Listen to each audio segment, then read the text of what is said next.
E aí galera, sejam bem-vindos a mais um vídeo aqui no canal. Como vocês estão?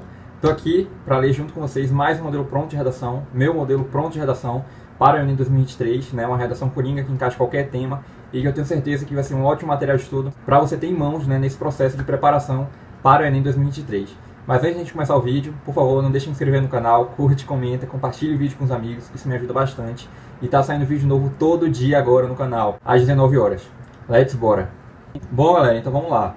Se você não viu, se você caiu de paraquedas aqui no canal, já tem vários vídeos também com o modelo pronto, semelhante a esse que eu estou fazendo aqui agora para vocês, com outros formatos, né, com estruturas diferentes. Porque como vocês sabem, a redação a gente pode, na verdade, na produção textual, né, digamos assim, estruturar e organizar de diversas formas. Então, hoje, por sinal, eu vou mostrar uma forma que, se eu não me engano, no vídeo anterior de modelo pronto, não é parecido com esse. Então, é bem legal também, porque, às vezes, esse modelo aqui pode ser útil para uma pessoa que gosta dessa estrutura, né, desse modelo, mas também tem gente que não prefere, então o outro vídeo pode ser mais útil ainda. Então, dessa forma eu consigo agradar todo mundo, né?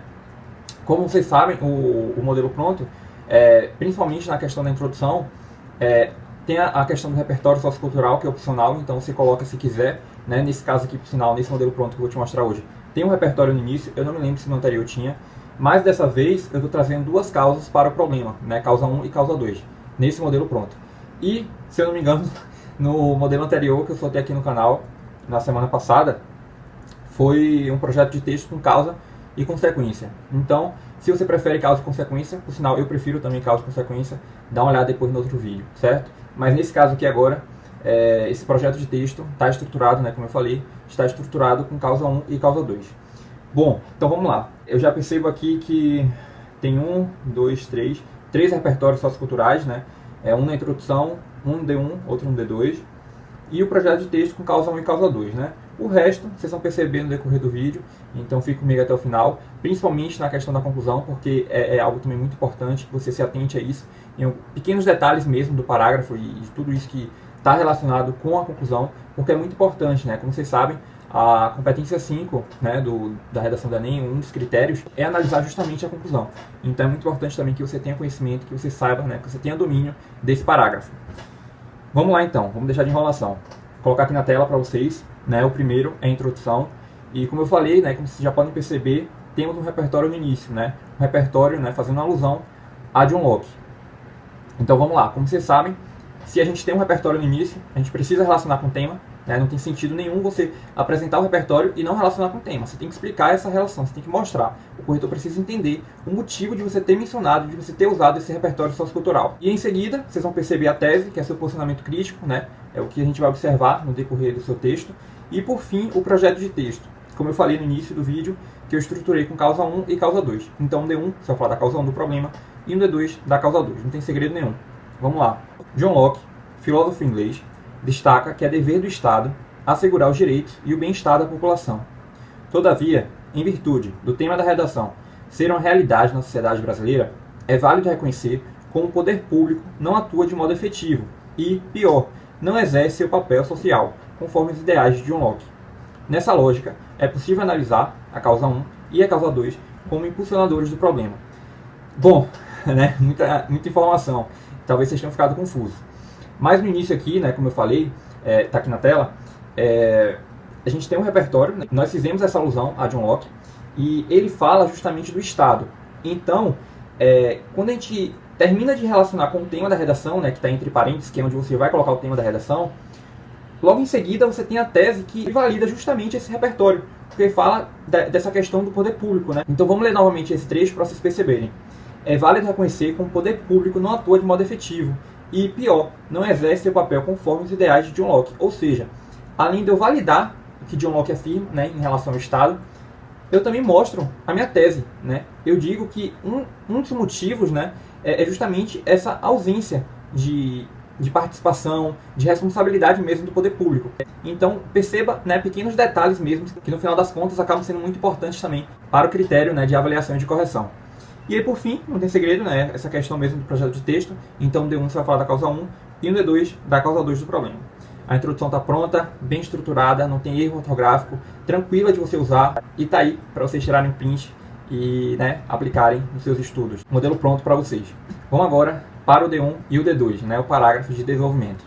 Bom, em relação ao desenvolvimento, né, tanto o D1 como o D2, vocês vão perceber que são semelhantes, né, são parágrafos de desenvolvimento, mas a diferença é justamente nessa questão do projeto de texto.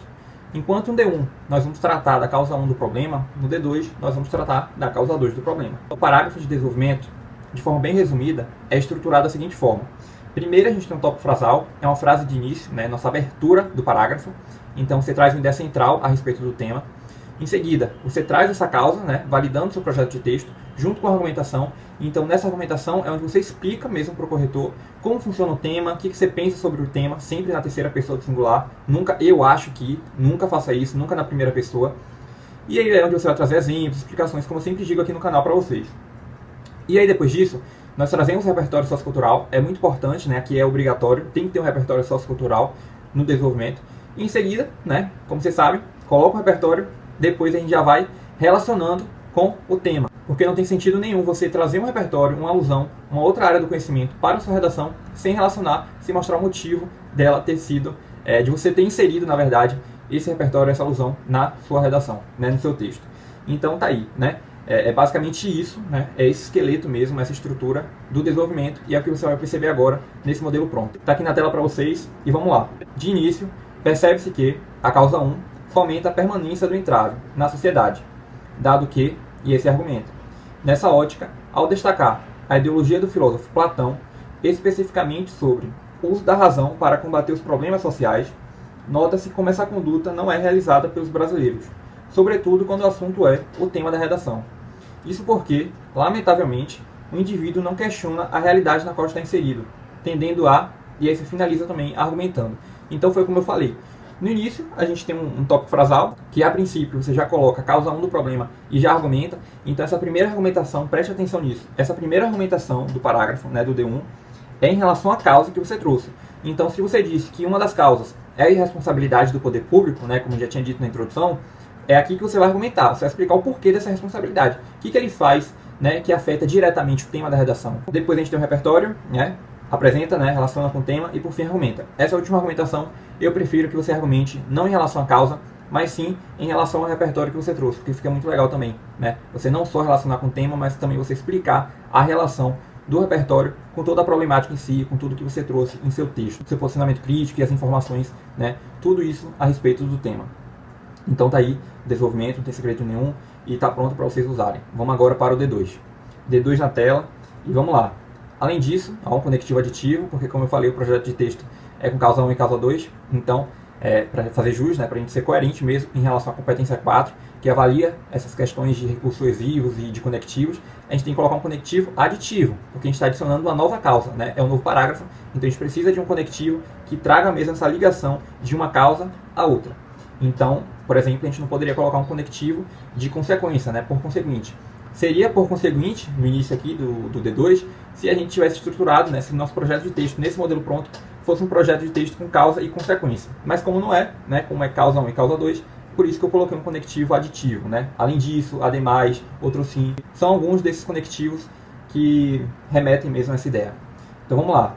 Além disso, vale ressaltar a causa 2, como eu falei, né? Nós falamos da causa 1 no D1 e agora é o momento da causa 2, como um fator que dificulta a atenuação do empecilho, visto que, e aí se argumenta, segundo Pierre Bourdieu, sociólogo francês, a sociedade incorpora as estruturas sociais, ou seja, os indivíduos incorporam pensamentos difundidos ao longo dos anos e reproduzem com naturalidade. Isso pode ser verificado com a persistência do tema da redação, já que a população, adequada e acostumada com esse cenário, permite que a problemática supracitada continue em evidência, justamente por esse traço natural e banal diante dos fatos. Então é isso, né? O D2 também não tem segredo nenhum, no início o tópico frasal, a causa, a argumentação, depois o repertório sociocultural relacionando com o tema e por fim, né, toda a conclusão das ideias. Então é isso. Esse é o parágrafo de desenvolvimento, tá aí o D1, o D2 para vocês tirarem um print e usarem junto com a introdução. Vamos agora para o último parágrafo, um dos mais importantes também da redação, que é a conclusão. Vamos lá. Urge, portanto, a adoção de medidas para combater o problema. Nesse sentido, o agente social precisa a ação, por meio de, né, o modo meio, destarte, o detalhamento, para que a finalidade. Feito isso, ao presenciar um Estado eficiente e ativo, a ideologia de Locke poderá, certamente, ser cumprida e notada no país. Ou seja, no início, também um tópico frasal, uma frase de efeito, né, de início mesmo, para abrir o parágrafo. Então a gente tem: use, portanto, a adoção de medidas para combater o problema. Ou então, portanto, deve-se atenuar a problemática. É sempre uma frase de início, né, para a gente iniciar mesmo as ideias. E depois disso, a gente tem um agente social, quem vai resolver o problema. Eu recomendo, por sinal, que nesse modelo pronto, você use o agente social, né, o Estado, como agente social, na verdade, o poder público, porque a gente já fala disso na introdução, depois a gente fala no desenvolvimento também. Então, até mesmo para a gente ser coerente, se a gente está falando que a culpa é do Estado, não tem sentido nenhum você chegar aqui e falar que a culpa é da família. Então, tem que ser coerente também até nisso. Depois, a colocação, né, o que o Estado, né, o agente social, tem que fazer para combater o problema. Depois o modo meio, né, como vocês sabem, o modo e o meio é como isso vai ser feito, né, de que forma isso vai ser realizado, por meio de verbos estatais, por meio de palestras. Então você tem que explicar, tem que detalhar também, por sinal, que é um dos critérios aqui também que são avaliados, que é avaliado, né, o detalhamento. E também a finalidade, né, a finalidade, como vocês sabem, é onde você vai dizer, né, qual foi o intuito, né, qual é o intuito, na verdade, dessa medida, dessa proposta de intervenção, para que está sendo feito, na verdade. Então é onde você explica e traz mesmo os fatos, as ideias. E por fim, né, a gente tem o fechamento, e que, como eu sempre digo, é uma progressão textual. Eu sempre coloco uma alusão que eu já tinha dito no decorrer do meu texto, porque traz coerência, mostra mesmo essa ligação, essa conversa entre os parágrafos. E nesse caso aqui eu trouxe, né, eu retomei, na verdade, uma alusão da introdução, que a gente começou falando de Locke, né, dizendo que o Estado tem o dever, né, de assegurar os direitos do bem-estar da população. E é justamente o que a gente finaliza, né? Como a gente finaliza. A gente diz: a ideologia de Locke poderá certamente ser cumprida e notada no país, se a proposta de intervenção que você trouxe, né, em que você colocar aqui, foi efetivada, foi realizada. Então fica bem legal também. Num todo, assim, é um modelo ok, né? Não tem erro ortográfico, está bem estruturada. Não se preocupe com a questão do repertório, com espaçamento espaçamento não, a questão mesmo dos recursos coesivos, conectivos. Então tá tudo certinho para vocês. Tirem um print, usem. Isso não é uma garantia, mas é um suporte, é um auxílio. Você precisa também fazer a sua parte, você tem que treinar a redação, tem que fazer 1, 2, 3, 4, 5 por semana. Quanto mais melhor, né? Dependendo do seu tempo, da sua disponibilidade, porque só dessa forma, com treino, com prática, que você melhora, que você evolui na redação. Mas no mais é isso, galera. Esse foi o vídeo, espero que vocês tenham gostado desse modelo pronto. E mais uma vez, obrigado, de verdade, por estarem aqui comigo. Até o próximo vídeo.